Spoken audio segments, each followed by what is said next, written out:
Livro A Roda do Tempo, primeiro livro da série, O Olho do Mundo.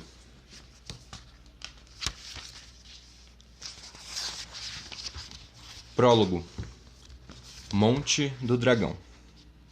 O palácio ainda estremecia de quando em quando, e a terra ressoava com a lembrança, gemendo como se quisesse negar o que havia acontecido.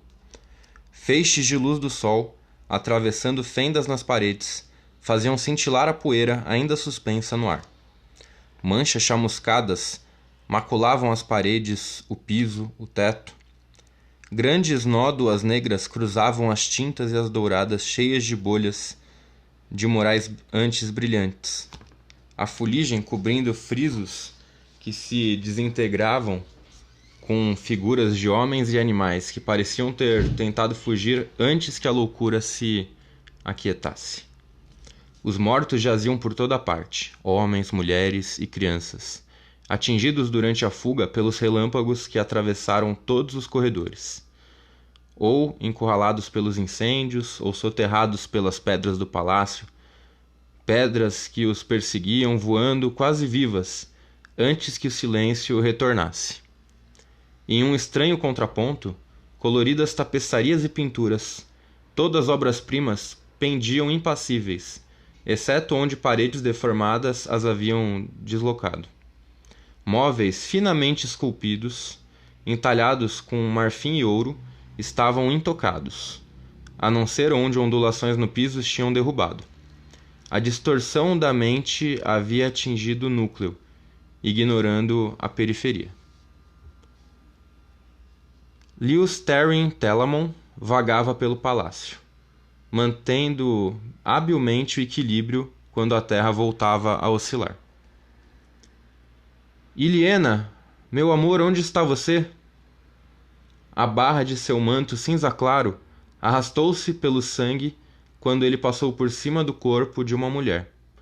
A beleza de cabelos dourados, conspurcada pelo horror de seus últimos momentos, os olhos ainda abertos, paralisados e incrédulos. Onde você está, minha mulher? Onde todos se escondem? Os olhos dele captaram o próprio reflexo, em um espelho torto que pendia de uma parede de mármore fundido.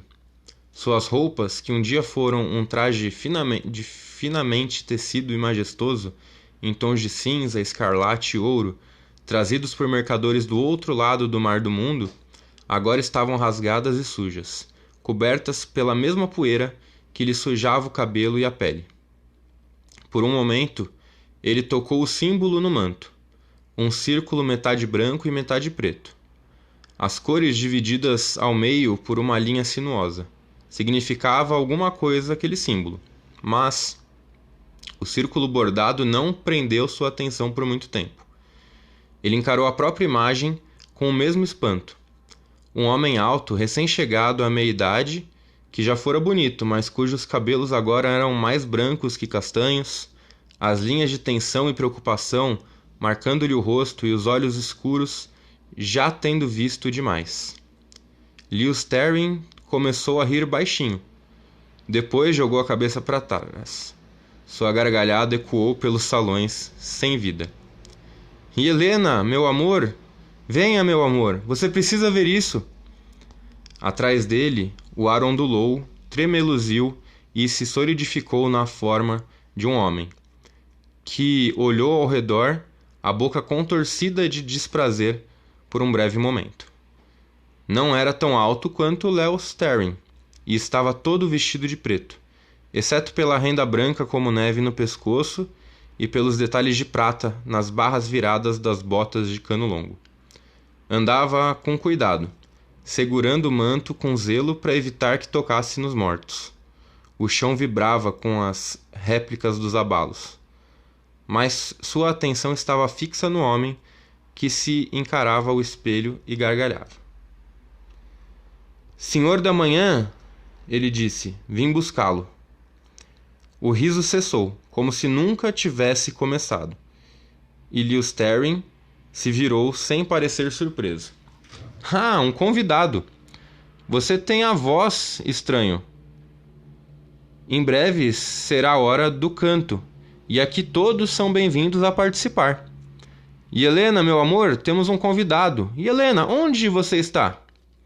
Os olhos do homem de preto se arregalaram e relancearam para o corpo da mulher de cabelos dourados, depois de volta para Lewis Terry. Que Shaitan o carregue. Será que a mácula já o afetou tanto assim? Esse nome, Shai... Lewis Terry estremeceu e ergueu a mão como para repelir alguma coisa. Não deve dizer esse nome, é perigoso. Então, pelo menos disso você se lembra. É perigoso para você, tolo, não para mim. Do que mais se lembra? Lembre-se, idiota, cego pela luz. Eu não vou deixar que isso acabe com você envolto na ignorância. Lembre-se. Por um momento, Lewis Terry encarou sua mão erguida, fascinado pelos desenhos da sujeira. Então limpou-a no casaco, ainda mais imundo, e voltou a atenção para o outro homem. Quem é você? O que você quer? O homem de preto se empertigou com arrogância. Um dia já fui chamado Elan Morin Tedronai, mas hoje... Traidor da esperança, a voz de Lewis Terry era apenas um murmúrio. A memória tentou vir à tona, mas ele virou a cabeça esquivando-se dela. Então você se lembra de algumas coisas. Isso mesmo, traidor da esperança. Assim alguns homens me chamaram. Da mesma forma que o chamaram de dragão. Mas, ao contrário de você, eu aceitei o nome. Eles me conferiram o título para me ofender, mas ainda hei de fazê-los se ajoelharem e o adorarem. O que fará com o seu? Depois desse dia, os homens hão de chamá-lo de fratricida. O que fará com isso? Lewis Terry franziu a testa e olhou para o salão em ruínas. E Helena deveria estar aqui para dar as boas-vindas ao convidado. Ele murmurou distraído, então levantou a voz. E Helena, onde você está? O chão tremeu. O corpo da mulher de cabelos dourados se moveu como se respondesse ao seu chamado. Ele não a viu. Elan Morin fez uma careta. Olhe só para você, disse com escárnio. Já foi o primeiro entre os servos. Já usou o anel de Tamerlin e sentou-se no grão-trono. Já invocou os 9 bastões do domínio. Agora olhe para si mesmo, um desgraçado, arruinado e digno de pena. Mas isso não basta. Você me humilhou no salão dos servos. Você me derrotou nos portões de Parandizen. No entanto, eu sou o maior agora. E não vou deixar que você morra sem saber disso. Quando morrer, seu último pensamento será a plena consciência de sua derrota, do quanto ela é completa e absoluta. Isso se eu o deixar morrer. Não consigo imaginar o que esteja segurando Helena. Ela vai me fazer um sermão se achar que estou lhe ocultando a presença de um convidado. Espero que aprecie uma boa conversa, pois ela adora falar. Estou lhe prevenindo, e Helena lhe fará tantas perguntas que você poderá acabar lhe dizendo tudo o que sabe. Jogando para trás o manto preto, Elan Morin flexionou as mãos. É uma pena para você, ele refletiu, que uma de suas irmãs não esteja aqui. Eu nunca fui muito hábil na cura, e obedeço a um poder diferente agora. No entanto, mesmo uma delas só poderia lhe dar alguns minutos de lucidez, se você não a destruísse primeiro. Mas o que posso fazer também servirá a meus propósitos. Seu sorriso súbito era cruel. Porém, receio que a cura de Shaitan seja diferente daquela que você conhece. Cure-se, Lewis Terry. Ele estendeu as mãos e a luz diminuiu, como se uma sombra tivesse passado diante do sol. A dor calcinou Lewis Terry e ele gritou, um grito saído das profundezas do seu ser, um grito que ele não conseguiu sufocar. O fogo cauterizou seus ossos, o ácido correu em suas veias. Ele caiu para trás e desabou no piso de mármore, a cabeça atingindo a pedra e quicando. Seu coração batia forte, tentando escapar do peito, e cada pulsação lançava-lhe novamente as chamas pelo corpo. Impotente, ele começou a ter convulsões e se debater. Seu crânio era uma esfera de pura agonia, prestes a explodir. Seus gritos roucos reverberaram pelo palácio. Devagar, muito devagar, a dor foi abrandando. O alívio pareceu levar 1000 anos, e o deixou fraco e trêmulo, arfando pela garganta ferida. Outros 1000 anos pareceram se passar antes que ele conseguisse se erguer. Os músculos, iguais à geleia e vacilante, pôr-se de quatro. Seus olhos pousaram na mulher de cabelos dourados, e o grito que lhe foi arrancado sobrepujou todos os anteriores. Com dificuldade, quase desabando, ele se arrastou pelo chão até ela. Precisou de cada migalha de força a fim de puxá-la para seus braços. Suas mãos tremiam ao afastar-lhe os cabelos do rosto de olhos vidrados. E Helena! Que a luz me ajude! E Helena! Seu corpo se curvou de forma protetora sobre ela. Seus soluços, o clamor, a plenos pulmões de um homem que não tinha mais pelo que viver. E Helena! Não! Não! Você pode tê-la de volta, fratricida. O grande senhor das trevas pode ressuscitá-la, se você o servir. Se servir a mim. Leo Sterling ergueu a cabeça e o homem vestido de preto deu um passo involuntário para trás, afastando-se daquele olhar. 10 anos, traidor, Leo Sterling disse baixinho, o som suave do aço deixando a bainha. Por 10 anos, seu mestre vem arruinando o mundo. E agora é isso. Eu vou... 10 anos, seu tolo patético. Essa guerra não durou 10 anos. Mas desde o início dos tempos, você e eu travamos 1000 batalhas com o girar da roda. 1000 vezes. 1000! E continuaremos a travá-las até o tempo morrer e a sombra triunfar. Ele terminou com um grito e o punho erguido. E foi a vez de Leo Sterling recuar, respirando com dificuldade ante o brilho nos olhos do traidor. Com cuidado, Leo Sterling pousou Helena no chão, os dedos roçando gentilmente seus cabelos.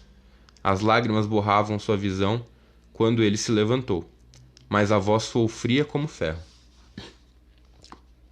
Pelas outras coisas que você fez, não pode haver perdão, traidor. Mas pela morte de Helena, vou destruí-lo, além do que seu mestre será capaz de recuperar. Prepare-se para... Lembre-se, seu tolo, disse o traidor. Lembre-se de seu ataque inútil ao grande senhor das trevas. Lembre-se do contra-ataque dele. Lembre-se, nesse exato instante, os 100 companheiros estão fazendo o mundo em pedaços. E todos os dias, 100 mais se juntam a eles. Que mão assassinou Helena Cabelos de Sol, fratricida? Não foi a minha. Não foi a minha. Que mão destruiu cada vida que tinha uma gota no seu sangue? Todos o que o amavam. Todos a quem você amava? Não foi a minha, fratricida. Não foi a minha. Lembre-se e saiba o preço de se opor a Shaitan. Um suor súbito escorreu pelos olhos e pelo rosto de Leo Sterling, abrindo trilhas em meio ao pó e à sujeira. Ele lembrou. Era uma lembrança nevoada, como o sonho de um sonho, mas ele sabia que era verdade. Seu uivo ricocheteou nas paredes. O uivo de um homem que havia descoberto que sua alma fora condenada pela própria mão, e ele cravou as unhas no rosto, como se para rasgar a visão do que havia feito. Para onde quer que se voltasse, seus olhos encontravam os mortos, dilacerados, despedaçados, queimados ou quase soterrados pelas pedras. Por toda a parte jaziam sem vida rostos que ele conhecia, rostos que ele amava. Velhos criados e amigos de infância, companheiros fiéis durante os longos anos de batalha, e seus filhos, seus próprios filhos e filhas, espalhados como bonecos quebrados, suas brincadeiras para sempre interrompidas, todos assassinatos por sua própria mão. Os rostos de seus filhos o acusavam, os olhos vazios perguntando por quê, e as lágrimas dele não ofereciam nenhuma resposta. A gargalhada do traidor o açoitou, abafando seus uivos. Ele não podia suportar os rostos nem a dor. Não suportava ficar ali nem mais um segundo. Em desespero, buscou a fonte verdadeira, o Saidin Imaculado, e viajou. A terra ao seu redor era plana e deserta.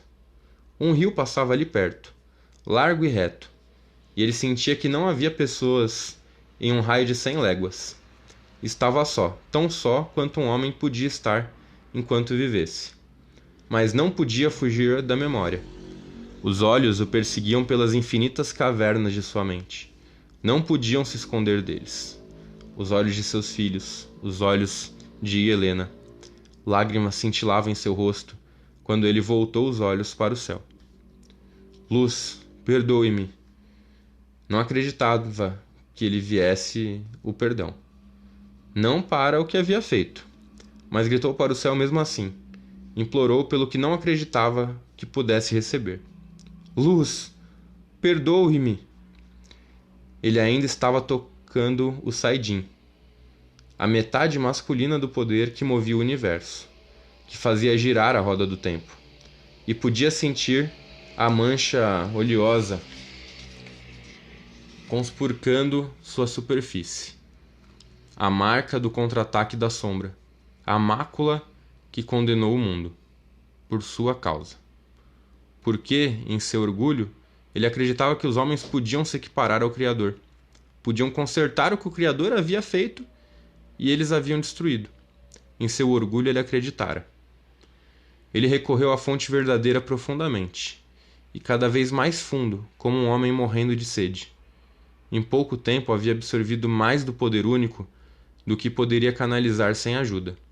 Sua pele parecia estar em chamas. Com muito esforço, ele se obrigou a absorver mais. Tentou absorver tudo. Luz, perdoe-me. E Helena?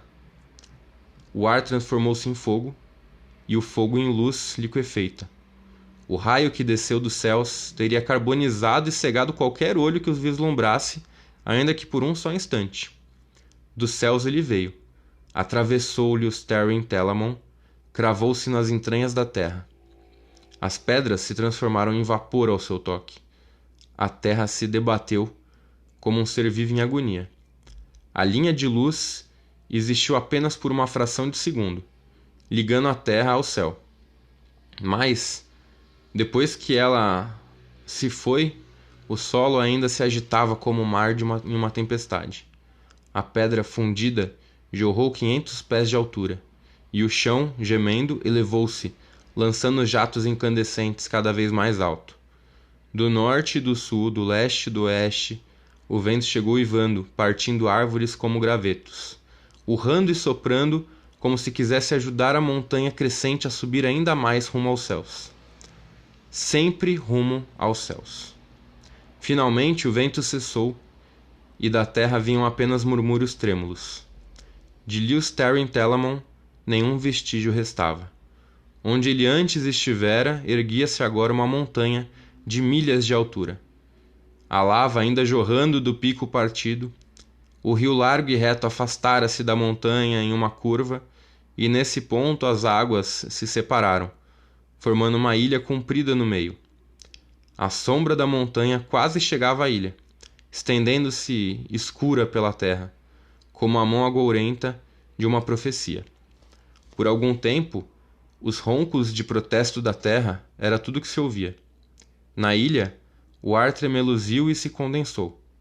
O homem de preto estava ali, de pé, olhando para a montanha em chamas que se erguia da planície. Seu rosto se contorceu de fúria e desprezo. Não pode escapar tão facilmente, dragão. A batalha entre nós dois ainda não acabou, e não acabará até o fim dos tempos. Então ele desapareceu, e a montanha e a ilha ficaram desertas, à espera.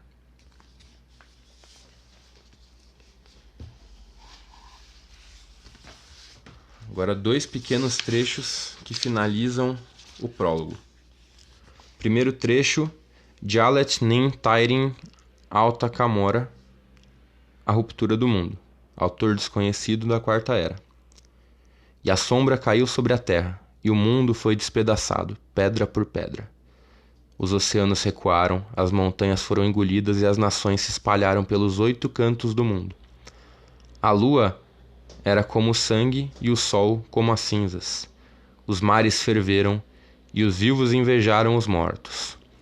Tudo se fez em pedaços e tudo se perdeu, a não ser a memória, e uma delas acima de todas, a daquele que havia trazido a sombra e a ruptura do mundo. E a ele deram o nome de Dragão. Segundo trecho, de Charles Drianan T. Calamon, O Ciclo do Dragão, autor desconhecido da Quarta Era. E assim aconteceu naqueles dias, como havia acontecido antes e tornaria a acontecer. As trevas caíram pesadas sobre a terra e oprimiram o coração dos homens. E o que era verde extinguiu-se, e a esperança morreu. E os homens gritaram para o Criador: Ó luz do céu, luz do mundo, deixai que o prometido nasça da montanha, seguindo as profecias, como foi em eras passadas, e será nas eras por vir. Deixai que o príncipe da manhã cante para a terra, que o verde vicejará e dos vales virão os cordeiros. Deixai que o braço do Senhor da aurora nos proteja das trevas, e a grande espada da justiça nos defenda. Deixai que o dragão cavalgue novamente nos ventos do tempo. Fim do segundo trecho. Então, é apresentado para a gente aqui no livro um mapa mundi da roda do tempo, onde a gente identifica alguns desertos, alguns oceanos, mares, a divisão política das terras, com nomes como Kandor, Andor, Cairhien, Tar-Valon, famoso na série, Tyr, Saldea, as Terras Devastadas, a Cordilheira Dum, Tarabon, entre outras. E no meio do mapa a gente identifica os 2 rios que são destaque no começo da série. Bom, comentário agora do leitor. Então, lembrando, a gente está lendo A Roda do Tempo, livro 1 da série O Olho do Mundo, que estreou na série aí da Amazon Prime Video. Então, quem quiser acompanhar a série, está em tempo, né? Vai lá assistir os episódios. Esse primeiro prólogo, então, ele vai narrar pra gente o fim da Era do Primeiro Dragão, antes disso que está acontecendo na série, né? Então, prólogo. Como ele acabou se arruinando, como ele conseguiu ficar louco, que a gente está acompanhando isso. E junto dessa loucura, ele ascende ao poder único e ele vai ter toda uma mutação geológica, onde o raio vai atingir a Terra e vai começar a surgir uma montanha num fenômeno de orogênese, e essa montanha que se ergue divide o rio em outros caminhos circulares, formando uma ilha, né? E no final ainda tem 2 das profecias do retorno desse dragão, né? O primeiro identificando quem fez essa divisão do mundo, e o segundo das pessoas clamando para ele voltar. Eu estou realmente animado com a série. Eu vou fazer uns comentários dos episódios no canal do YouTube, para quem quiser acompanhar. E eu vou continuar essa leitura conduzida. Hoje eu fiz a leitura do prólogo e amanhã eu faço o capítulo 1. E dependendo de como for, eu vou arranjando o tempo. As lives eu não aviso o horário, porque eu preciso me organizar ainda. Eu não estou de férias, como eu já disse, né? Mas eu vou fazer a leitura completa desse livro. E quem não assistir na hora vai ficar salvo no IGTV e vai ficar salvo também no canal do YouTube para quem quiser assistir. Beleza? Então, por hoje foi essa leitura do prólogo do Roda do Tempo, Olho do Mundo. E até a próxima. Não deixa de, se você estiver no YouTube, de se inscrever, curtir e compartilhar o canal para mais gente que possa interessar. Vamos trazer conteúdo inteligente para a internet. Um abraço.